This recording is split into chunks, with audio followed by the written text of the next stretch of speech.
The facts demonstrate that the psychological order in the work of the elimination of the defects is established by our own profound inner being. We must clarify the fact that there exists a radical difference between the ego and the being. The I could never establish an order in the psychological aspects because the I itself is the result of the disorder. Only the being has the power to establish the order in our psyche. The being is the being, and the reason of its existence is the being itself. Any person can make the mistake of killing himself, as any cowardly and stupid suicidal does, but the famous psychological I could never kill itself. The people of all the pseudo-esoteric and pseudo-occultist schools have magnificent ideals and even sublime intentions, but all of that exists in the subjective and miserable thought, because all of that belongs to the I. The I is not always perverse. Sometimes it adorns itself with beautiful virtues and even wears the tunic of sanctity. When the I does not want to exist, it does not do so in a disinterested and pure form. It wants to continue existing in a different form. It wants the reward and the happiness. In these mechanical times of life, there exists the mass production, series of cars, of planes, machines of different kinds, etc.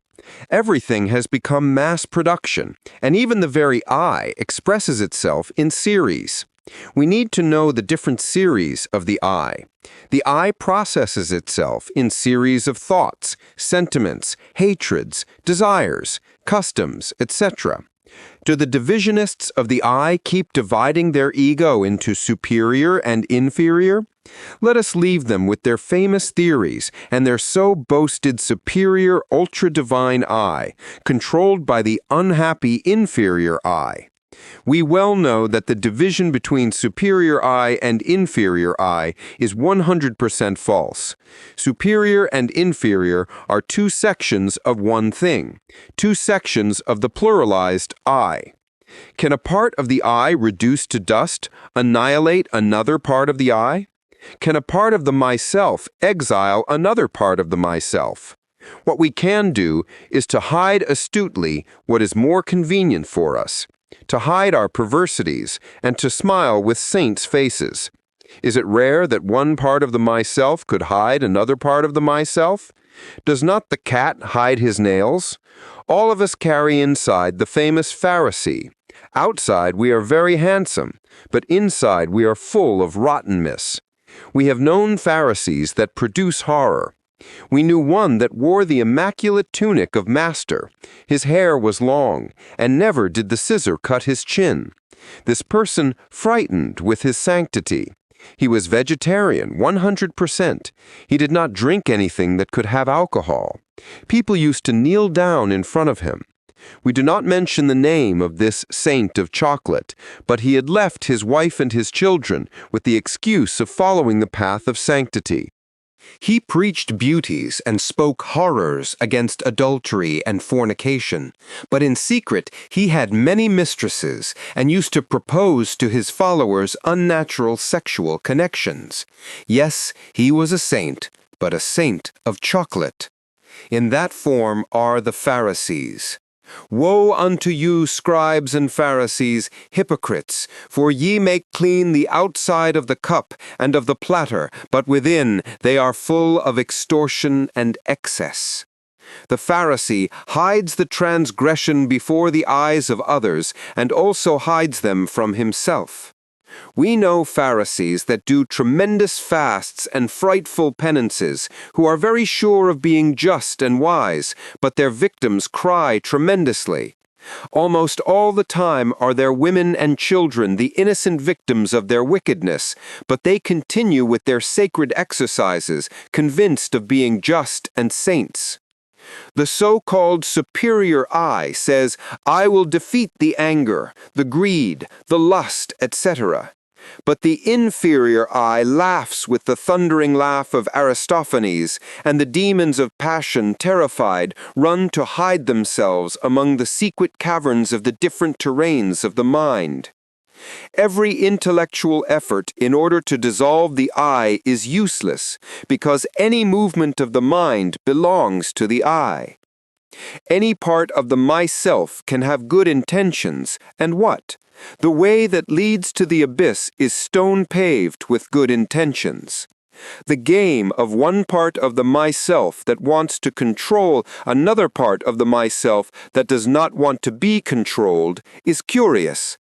Pathetic are the penances of those saints of chocolate that make their wives and children suffer. Witty are all of those meeknesses of those saints of chocolate. Admirable is the erudition of those know-it-alls, and what? The I cannot destroy the I, and this I continues millions and millions of years, perpetuating itself in our descendants. We need to disenchant ourselves from the useless efforts. When the I wants to destroy the I, the effort is useless. Only understanding profoundly and in truth what the useless battles of the thought are, only comprehending the actions and subconscious reactions, the internal and external reactions, the secret answers, the occult impulses, etc., can we attain the quietude and imposing silence of the mind. Over the pure waters of the universal mind, we can contemplate in a state of ecstasy all the devilries of the pluralized I. When the ego cannot hide itself, it is already condemned to the capital punishment. The I likes to hide itself, but when it cannot do it, the unfortunate is lost. Only in the serenity of the thought do we see the I as it is, and not as it apparently is. To see the I and to comprehend it is fundamental. The I is failed when we have comprehended him, because afterwards we can reduce it to dust with the help of Kundalini. The quietude of the mind sea is not a result, but a natural state. The stormy waves of the thought are just an accident provoked by the monster of the I. The fatuous mind, the stupid mind, the mind that says, with the time I will attain the serenity, or one day I will attain it, is condemned to failure because the mind's serenity does not belong to time. Everything that belongs to time comes from the I, from the myself. The myself is time. Those that want to attain the serenity of thought, like when somebody is assembling a machine, putting together each one of its parts, as a fact fail, because the serenity of the mind is not composed by different parts that can be assembled or dismounted, organized or disorganized, put together or separated. The pluralized ego is mind. We have already talked clearly. We have said that the intellectual animal mistakenly called man does not have mind, but minds. Undoubtedly, the different psychic aggregates that compose the ego are just different mental forms, a pluralization of the understanding, etc. Are you saying, dear Master, that all the distinguished exponents of the magical power of mind that exalt the great importance of having a positive mind are mistaken? Friends, in these times of Kali Yuga, in the Iron Age, people study mentalism, and one finds everywhere in the bookstores thousands of books that talk wonders about the donkey of the mind. It is interesting to see that Jesus, the great Kabir, mounted on the donkey, the mind, in order to enter the celestial Jerusalem on Palm Sunday. In this manner this is explained in the Gospel, but the people crucify Jesus the Christ and adore the monkey. In this form is humanity, my dear brothers. In this form is this epoch of darkness in which we live. What do the mentalists want to develop? The force of the donkey? Better would be that those who comprehend could mount that animal and tame it with the whip of the will. In this form everything would change and we could become good Christians. Is that not so?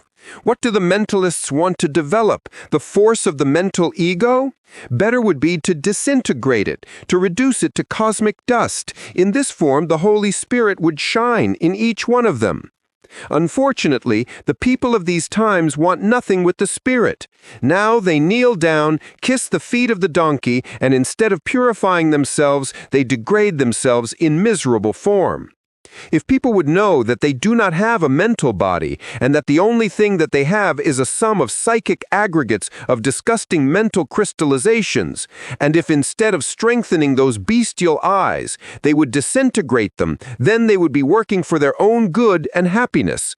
However, by means of developing the force of the beast, the sinister power of the mental ego, what they attain is to become each day more gloomy, abysmal, and leftist. I say to my friends, I say to the brothers of the Gnostic movement, reduce to dust your mental ego. Fight tremendously to liberate the mind. Only in this form will you reach blessedness. In reverential peace, Samael Aun Weor.